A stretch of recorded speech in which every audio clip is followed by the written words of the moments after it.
नमस्कार, खबर ताजा है, देख रहे हैं आप, आपके साथ मैं हूं सुरभि तिवारी।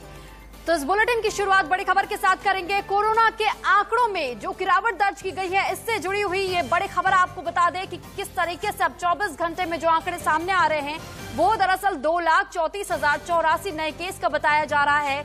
और ऐसे में 24 घंटे में कोरोना से अब तक मरने वालों की तादाद अब 3,590 बताई जा रही है। वहीं लगातार दूसरे दिन संक्रमितों से ज्यादा लोग अब तक ठीक भी हो चुके हैं।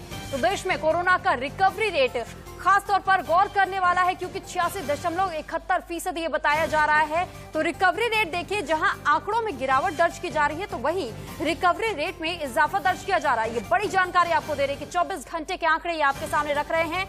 24 घंटे में अब तक 3,590 लोगों ने अपनी जान गंवाई है। और वहीं राजस्थान में कोरोना की तीसरी लहर की दस्तक सामने आई है। दौसा में 341 बच्चों में कोरोना संक्रमण का अब तक प्रकोप देखा गया है। बच्चों की उम्र बताई जा रही है 1 से 18 साल के बीच में। तो 1 मई से 21 मई के बीच में 341 बच्चे अब तक संक्रमित पाए जा चुके हैं। राजस्थान सरकार ने घर घर सर्वे अब शुरू कर दिया है, क्योंकि इससे पहले ही ये अनुमान जताया गया था कि दूसरी फेज जब खत्म हुई है तो अब तीसरी वेव आने की भी आशंका है। और अब देखिए, राजस्थान से ऐसी खबरें आनी भी सामने आ रही हैं कि कैसे अब जो 341 बच्चे राजस्थान के दौसा से ही केवल मिले हैं, तो ऐसे में अब राजस्थान सरकार सक्रिय हो गई है और लगातार अब वो काम करने की ओर अग्रसर नजर आ रही है। डोर टू डोर सर्वे किया जा रहा है ताकि बच्चों के संक्रमण के बारे में पता लगाया जा सके। तो ये 1 मई से 21 मई तक के आंकड़े आपको बता रहे थे। वहीं मुंबई में आज भी नहीं लगेगी कोरोना वैक्सीन, तो मुंबई में बंद रहेंगे बीएमसी के वैक्सीनेशन सेंटर। ये बड़ी जानकारी आपको दे रहे हैं। दिल्ली में आज से 18+ वाले युवाओं का वैक्सीनेशन रोक दिया गया है। केंद्र की दी हुई वैक्सीन खत्म बता रहे हैं केजरीवाल। तो इसी वजह से 18+ के जो युवा है जिनको वैक्सीन लगना था उस पर रोक लगा दी गई है। दिल्ली को हर महीने 80 लाख वैक्सीन की जरूरत है। तो दिल्ली के सीएम केजरीवाल ने यह बताया है कि 80 लाख वैक्सीन की दिल्ली को जरूरत है हर महीने, लेकिन क्योंकि वैक्सीन पर्याप्त मात्रा में दिल्ली के पास नहीं है, इसी वजह से दिल्ली में रोक दिया गया। साथ ही साथ मुंबई में बीएमसी आज के लिए बंद किया गया है। तो बीएमसी बंद रहेगा और वहां पर जो वैक्सीन सेंटर खासतौर पर बनाया गया है, महाराष्ट्र में भी ऐसा ही देखा जा रहा है कि बीएमसी को बंद रखा गया है। दिल्ली में भी 18+ का जो वैक्सीनेशन चल रहा था उस पर एक तरीके से ब्रेक लगा दी गई है, क्योंकि वैक्सीन की कमी बताई जा रही है। और वहीं दूसरी ओर देश में कोरोना के बीच एक नया संकट, अब म्यूकोरमाइकोसिस यानी कि ब्लैक फंगस खतरनाक होता जा रहा है। गुजरात, महाराष्ट्र, राजस्थान, मध्य प्रदेश और उत्तर प्रदेश समेत 15 राज्यों में ही अब तक ब्लैक फंगस से 9,320 से ज्यादा मामले सामने आ चुके हैं, जबकि इस खतरनाक बीमारी से 235 लोगों की अब तक मौत की पुष्टि की जा चुकी है। तो सबसे ज्यादा 5,000 मामले तो अकेले गुजरात में सामने आए हैं। ये संक्रमण इतना खतरनाक है कि मरीजों की आंख तक निकालनी पड़ रही है। नाक, आंख और जबड़े पर अटैक करने वाले इस वाइब्रेंट किलर ब्लैक फंगस को 14 राज्यों ने महामारी घोषित किया है। तो केंद्र ने ब्लैक फंगस को पैंडेमिक एक्ट के तहत नोटिफाई करने को कह दिया है। इसके बाद उत्तर प्रदेश, मध्य प्रदेश, गुजरात, चंडीगढ़, हिमाचल प्रदेश, ओडिशा, कर्नाटक, तेलंगाना और तमिलनाडु भी ब्लैक संक्रमण को यानी कि ब्लैक फंगस को अब महामारी घोषित कर चुके हैं। तो ये ऐसे 14 राज्य बताए जा रहे हैं जहां पर ब्लैक फंगस को महामारी के तौर पर घोषणा की जा चुकी है। तो देखिए किस तरीके से लगातार एक पर एक केसेस सामने आने शुरू हुए थे। सबसे पहले हरियाणा से केस आए थे, जिसके बाद से राजस्थान, और ये धीरे धीरे आंकड़े बढ़ते चले गए। और एक और बड़ी खबर से रूबरू आपको करा देते हैं। नीति आयोग के सदस्य वीके पाल ने कहा है कि कमजोर इम्यूनिटी शुगर से ब्लैक फंगस, ज्यादा स्टेरॉइड से ब्लैक फंगस फैलता है। डायबिटीज का खतरा भी इससे बरकरार रहता है, क्योंकि जो डायबिटिक मरीज होते हैं उनमें भी ब्लैक फंगस का खतरा देखने को मिल रहा है। वहीं बच्चों से भी अगर बात की जा रही है तो बच्चों से भी संक्रमण फैल सकता है, यानी कि बच्चों को बचाना बेहद जरूरी हो गया है। ऐसे समय में बच्चों में कम लक्षण नजर आ रहे हैं, अस्पताल में उन्हें भर्ती की जरूरत नहीं है। अगर अस्पताल में उनको ले जाना आप सोच रहे हैं तो ये देखिए कि सिम्टम कितना घातक है उनके अंदर। चेन ऑफ ट्रांसमिशन तोड़ना भी बेहद जरूरी उन्होंने बताया। तो मुकाबला करना है, दवाइयों की उपलब्धता बढ़ाई जा रही है, लेकिन एक बार फिर ये कहने की ज़रूरत है हमें कि कोविड आए एक डायबिटिक में तो म्यूकर की पॉसिबिलिटी बढ़ जाती है। डायबिटीज़ में वैसे भी कभी कभी म्यूकर की बीमारी आती है ब्लैक फंगस की, खासकर जब वो अनकंट्रोल्ड बीमारी होती है डायबिटीज़ या शुगर की, और खासकर कि और किसी वजह से इम्यून सिस्टम में कमजोरी आती, कोई और भी वजह हो, तो वो बीमारी देखी जाती थी। कोविड अपने आप में जब प्रकोप बन के इसी दशा में आगे आता है, तो ये बीमारी ने एक आउटब्रेक का रूप धारण किया है और इसमें स्टीरॉयड की भूमिका भी रही है। टाइम से पहले स्टीरॉयड देना, जरूरत से ज्यादा देना, बिना जरूरत के ही देना, अनड्यू टाइम तक देते रहना, हाई डोज में देना, ये सब चीजें अप्रोप्रिएट या रैशनल ट्रीटमेंट से ऊपर चली जाती। टाइम से देना, प्रॉपर डोज में देना, जब उचित है, देर तक फालतू में नहीं देना, ये सब वाजिब है और मिलना चाहिए, जान बचाता है कोविड की कॉम्प्लिकेशन से। लेकिन जब ये नियम टूटते हैं तो स्टीरॉयड का असर पॉजिटिव होने की बजाय ऐसा रूप धारण करता है कि वो नुकसान करे, और एक नुकसान जो है वो इस फंगस के इन्फेक्शन का जो है सामने आ रहा है। तो ब्लैक फंगस क्यों होती है, इसका क्या इलाज है और क्या लक्षण है? मुंबई में हमारे संवाददाता शिवानी ने ईएनटी एसोसिएशन के अध्यक्ष डॉक्टर अजय डोइफोडे से बातचीत की है। देखिए, की टीम लगातार अवेयरनेस क्रिएट करने की कोशिश कर रही है। इसी बीच में सिलसिलेवार तरीके से हम डॉक्टर से बात कर रहे हैं, जानने की कोशिश कर रहे हैं कि आगे ब्लैक फंगस किस तरीके से प्रभावी हो सकता है, जिसके बारे में ज्यादा बातचीत करने के लिए ईएनटी स्पेशलिस्ट डॉक्टर अजय मेरे साथ मौजूद हैं। सर, सबसे पहली चीज ये कि इतनी तेजी से कोरोना जहां कंट्रोल में आ रहा था, उसी में ब्लैक फंगस आ गया है, बढ़ने की वजह क्या है? बेसिकली ये जो ब्लैक फंगस होता है, इसको हम एक अपॉर्चुनिस्टिक इन्फेक्शन बोलते हैं। जैसे इसे अपॉर्चुनिटी मिल रही है, अपॉर्चुनिटी इस वजह से मिल रही है कि पेशेंट्स की इम्यूनिटी लो हो रही है, और इम्यूनिटी लो होने का कारण है मुख्य कोविड, जो आपकी इम्यूनिटी को इफेक्ट कर रहा है, जो आपको डायबिटीज के पास लेके जा रहा है। It's a pro diabetic kind of a stage. और कोविड के ट्रीटमेंट में हम स्टीरॉइड्स दे रहे थे, तो स्टीरॉइड्स भी इम्यूनो कॉम्प्रोमाइज ड्रग्स है, इम्यूनो कॉम्प्रोमाइज करते हैं, और तो ये पेशेंट के लिए बहुत ही घातक हो रहा है कि जिसके शुगर्स 300 से ज़्यादा है, जो पोस्ट कोविड रहा है, जिसको स्टीरॉइड मिले हैं, जिसको ऑक्सीजन थेरेपी मिली है, ये सब हाई रिस्क पेशेंट्स को अभी ब्लैक फंगस या म्यूकोरमाइकोसिस हो रहा है।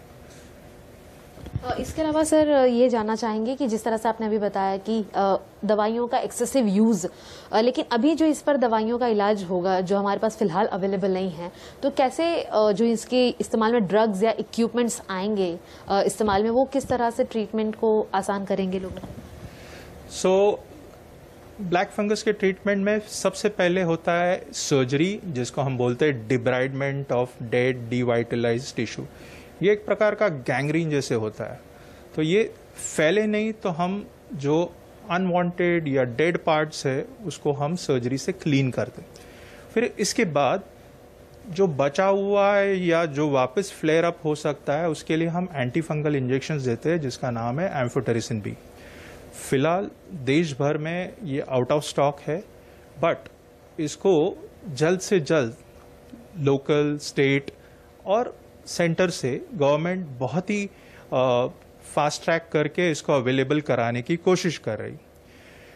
एम्फोटेरिसिन बी फिलहाल अभी अवेलेबल नहीं है, बट इन्फेक्शियस डिजीज स्पेशलिस्ट का ये मानना है कि एम्फोटेरिसिन का जो दूसरा वर्जन है, जो भले ही इतना पोटेंट नहीं है, but for the time being ये स्टॉप गैप अरेंजमेंट करके हम इस्तेमाल कर सकते, और इसकी एक टैबलेट फॉर्म भी आती है जिसको हम फोसाकोनाजोल बोलते हैं। तो ये टैबलेट भी साथ में हम दे सकते हैं, ये ऑल्टरनेट एम्फोटेरिसिन ट्रीटमेंट से, ताकि पेशेंट का इन्फेक्शन बढ़े नहीं, या जो हमने पेशेंट्स को ऑपरेट किए हैं और जिनके डोसेस कंप्लीट नहीं हो रहे, तो उनको ये दे सकते हैं। तो वहीं यूपी में भी ब्लैक फंगस केस लगातार बढ़ रहे हैं। लखनऊ के राम मनोहर लोहिया अस्पताल में ब्लैक फंगस के अब तक 11 मरीज हैं, और अकेले लखनऊ में ही 160 मरीज अब तक आ चुके हैं, जबकि इससे 13 मरीजों की मौत हो चुकी है। ज्यादा जानकारी दे रहे हैं India news reporter Abhishek Kumar. तेजी से बढ़ रहे हैं। हालांकि योगी सरकार एक्शन में जरूर नजर आ रही, लेकिन यदि आंकड़ों की बात करें, आंकड़ों में गति तेज है और लखनऊ के जितने भी हॉस्पिटल हैं, जो मेडिकल कॉलेज हैं, वहां पे मरीज पाए जा रहे हैं। राम मनोहर लोहिया से निर्देशक डॉक्टर नित्यानंद जी हमारे साथ मौजूद हैं। मैडम, ये बताइए आपके यहाँ कितने मरीज भर्ती हैं, उनमें से कितने गंभीर हैं, अभी तक के आंकड़े क्या कह रहे हैं और कितना खतरनाक ब्लैक फंगस है?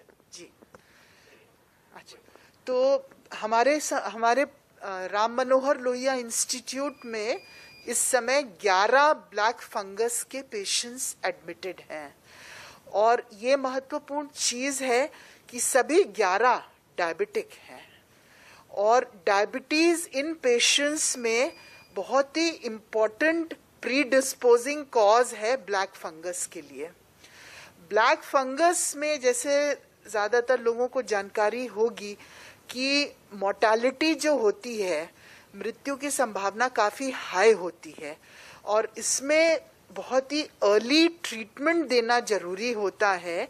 क्योंकि ये फंगस होती है तो इसके लिए फंगस की ड्रग होती है एम्फोटेरिसिन बी या पोसाकोनाजोल या आइसावुकोनाजोल। मेन जो होती हैं यही 3 ड्रग्स होती हैं जिसमें चॉइस होती है लाइपोसोमल, एम्फोटेरिसिन बी और अगर वो ना मिले तो एटलीस्ट एम्फोटेरिसिन बी जो दी जाती है। आपने चॉइस की बात की है, लेकिन लगातार देखा जा रहा है कि जो इंजेक्शन है, दवा है, वो अब मार्केट में उपलब्ध नहीं है। दूसरी अहम बात यह है कि वैज्ञानिकों ने भी ये आशंका जताई कि ये 10 से 15 दिन बाद ही उपलब्ध हो पाएगी। शासन ने बड़े स्तर से पर्याप्त मात्रा में ऑर्डर जरूर दिए हैं। हालातों की बात करें, आपके यहाँ जो मरीज भर्ती हैं उसमें क्या इंजेक्शन आपके पास दिए गए हैं कुछ? क्योंकि उत्तर प्रदेश में कुछ इंजेक्शन आए जरूर हैं। जी, तो हम लोग को एलोकेट तो हुई थी डीजीएमई ऑफिस से, बट आप बिल्कुल सही कह रहे हैं कि उतनी मात्रा में उपलब्ध नहीं होती है, उसकी शॉर्टेज है। पर हमारा जो कहना है कि अगर आपको उपलब्ध नहीं हो रही है दवा तो एटलीस्ट जो बाकी 2 दवाएं हैं जैसे पोसाकोनाजोल है या आइसावुकोनाजोल है वो देनी चाहिए है। देखा जा रहा है मृत्यु दर बढ़ रही, लखनऊ में लगातार आंकड़े बढ़ रहे हैं, मृत्यु की 13 मौतें हुई हैं। राम मनोहर लोहिया को लेके क्या है, यहाँ पे किसी मरीज की मृत्यु हुई हो या कोई गंभीर स्थिति पे हो, कोई सर्जरी की गई हो? जी, तो अभी तक तो ब्लैक फंगस से रिलेटेड डेथ नहीं हुई है क्योंकि अब केसेस तेजी से आने शुरू हुए हैं। और जहां तक आपने दूसरा प्रश्न पूछा है सर्जरी के बारे में, तो एक पेशेंट की ईएनटी के डॉक्टर यहाँ पर सर्जरी करने की प्रतिक्रिया शुरू कर दी है उन्होंने। शासन स्तर की बात करें, आपके पास किस प्रकार के दिशा निर्देश जारी किए गए हैं? क्या आश्वासन दिया गया है कि ब्लैक फंगस को लेके आपको कोई कंप्लीट समर्थन की बात की गई हो या और कोई बड़े ऐलान किए गए हों? राहत भरा संदेश क्या है आपके पास? संदेश ये है कि एक उत्तर प्रदेश शासन ने गाइडलाइंस बनाई है इसकी कि कैसे डायग्नोसिस करनी, क्या इसके लक्षण है, कैसे ट्रीट करना है। और इसका ट्रीटमेंट केवल मेडिकल ट्रीटमेंट नहीं होता है, इसके ट्रीटमेंट में सर्जरी भी इन्वॉल्व होती है। तो बहुत अच्छी गाइडलाइंस उत्तर प्रदेश शासन ने बनाई हैं जो हर संस्थान को सर्कुलेट करी और हम लोग ने इंटर्न अपने सारे डॉक्टर्स को भी सर्कुलेट करी। तो वहीं यूपी के चिकित्सा मंत्री जयप्रताप सिंह ने कहा है कि राज्य सरकार ब्लैक फंगस को लेकर के अलर्ट है और सभी जरूरी तैयारियां कर ली गई हैं। देखिए, सबसे पहले तो केंद्र सरकार के गाइडलाइन के अनुसार सभी राज्यों को और उत्तर प्रदेश ने भी कल इस महामारी एक्ट के अंतर्गत ब्लैक फंगस को एक गंभीर बीमारी में अधिसूचित कर दिया है। जब आप इसको अधिसूचित करते हैं तो इससे संबंधित जो दवाइयाँ हैं पूरे देश में, अगर उसमें शॉर्ट सप्लाई होता है तो उसको केंद्र सरकार उसके पूरे उत्पादन अपने अंदर ले लेती है। 7 कंपनियां अभी तक बना रहे हैं। 7 कंपनियों का पूरा उत्पादन उन्होंने, क्योंकि हमने खुद टेंडर किया था यहाँ से मेडिकल कॉर्पोरेशन से, तो टेंडर में कोई शामिल इसलिए नहीं हो रहा है क्योंकि वो कंट्रोल उनका केंद्र सरकार में हो जाए। अब केंद्र सरकार जितनी भी उत्पादन आज देश के अंदर है उसको पिछले रेमडेसिविर जैसे दवाई का जब अलॉटमेंट हुआ था, ठीक उसी तरह इसका भी आवंटन होना शुरू हो गया है। प्रतिदिन आवंटन सभी राज्यों को मिलता है। हमारे यहाँ जितने केसेस है उसकी सूचना उनको जाती है, उस हिसाब से वो आवंटन करते हैं। कोरोना की बात करें, चाहे हम म्यूकोरमाइकोसिस फंगस की बात करें, सभी प्रकार की बीमारियों का इलाज मध्य प्रदेश सरकार करने के लिए पूरी तरह कटिबद्ध है। लगातार हम लोग प्रयास, जैसे ही म्यूकोरमाइकोसिस आया, माननीय मुख्यमंत्री जी ने एक हाई लेवल की कमेटी बनाई, हमारे जो चिकित्सा शिक्षा मंत्री हैं उन्होंने भी उसमें विशेष बातचीत बात की, सभी डीनों से बातचीत की, मेडिकल कॉलेजों से बातचीत की। तो एक्सपर्ट टीम ने सुझाव दिए एंडोस्कोपी, नेजल एंडोस्कोपी, उसको भी प्रावधान किया, उसके जो भी उपकरण थे उसकी भी उपलब्धता, जिससे कि हम पेशेंटों का इलाज कर सकते। वक्त हो चला एक छोटे से ब्रेक का, लेकिन उससे पहले एक नजर सुर्खियों पर।